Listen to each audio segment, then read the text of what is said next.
Hi betting experts. On Friday at the Cheltenham Festival, Gold Cup Day, the finale, fantastic racing, 7 races. Let's hope we can find some winners to end the week. We start off with the Triumph Hurdle at 1:30, a 2-mile Grade 1, nearly 2-mile one in fact, £75,000 to win. I think the standout contender here is Lossiemouth, who's drifted to a very backable price at around 7-4 after a shock defeat at 3-1 on at the Dublin Racing Festival. Now, the horse that beat her there, Gallamato, stablemate, got the absolute run of the race while Lossiemouth got caught and I thought lost around 8 or 10 lengths in the run when the front runner fell back through the field, forcing Townend to come very wide in the car park, doing really well to close down the winner at all. I thought it was a very impressive performance, to be honest, and she went from 8-11 out to 7-4 as a result of that defeat, but if anything I thought it confirmed her as being very close to top class. I think she's got Blood Destiny to beat, who's also created a deep impression for the same stable in winning 2 of his 3 races so far. But Lossiemouth, for me, I think can get her career back on track and take this valuable prize. The County Hurdle at 2:10, well, I think this is one of the better bets of the afternoon in Pembroke for Dan Skelton. Apparently when he got beaten last time out here at a short price, he was back from 5-2 down to 5-4.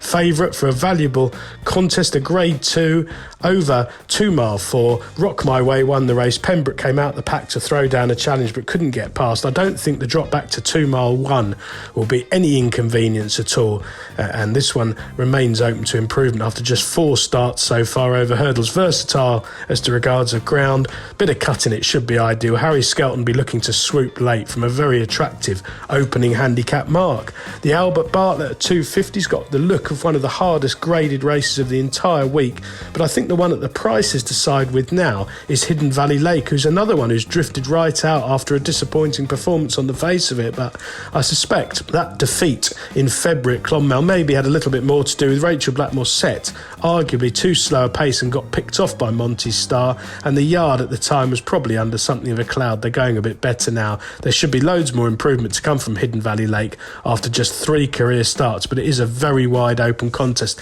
and in the past this Albert Bartlett has often left a mark. It's not always worked out as a form guide for the seasons ahead, such as the hard race that horses have had. The Gold Cup, well, we've much discussed this over the last few months on various programmes.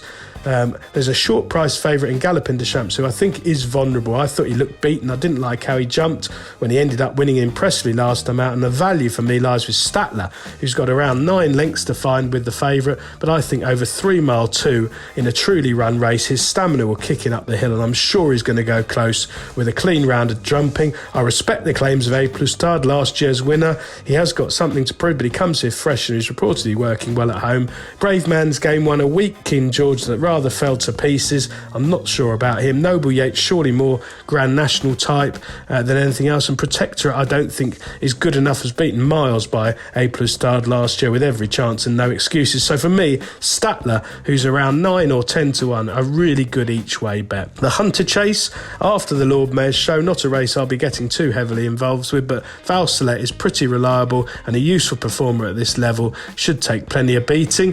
The 450 is the Mayor's Chase, which looks between the front two, the Irish pair, Alghero Devassi and Impervious, but I do think that Zambella, who's a really reliable performer of Nigel Twiston-Davies, can get her career back on track. She's a front runner, she jumps superbly, she's usually very well ridden by Daryl Jacob. Now, the only but to all this is she did disappoint last time out when beaten by Jeremy's Flame at Huntingdon, but this more galloping track should suit her, and I think she'll go really well. She was beaten 4.5 lengths by LMA here last year, so she's got course form, and if she can get loose on the lead she could take a bit of fetching. And finally the Martin Pipe, not an easy race for punters to try and get out on, but I've liked Cool Survivor for quite a long time now for a handicap at this meeting. Gordon Elliott has targeted the race last time out, well, a massive eye catcher behind Good Land at Leopardstown at a big price.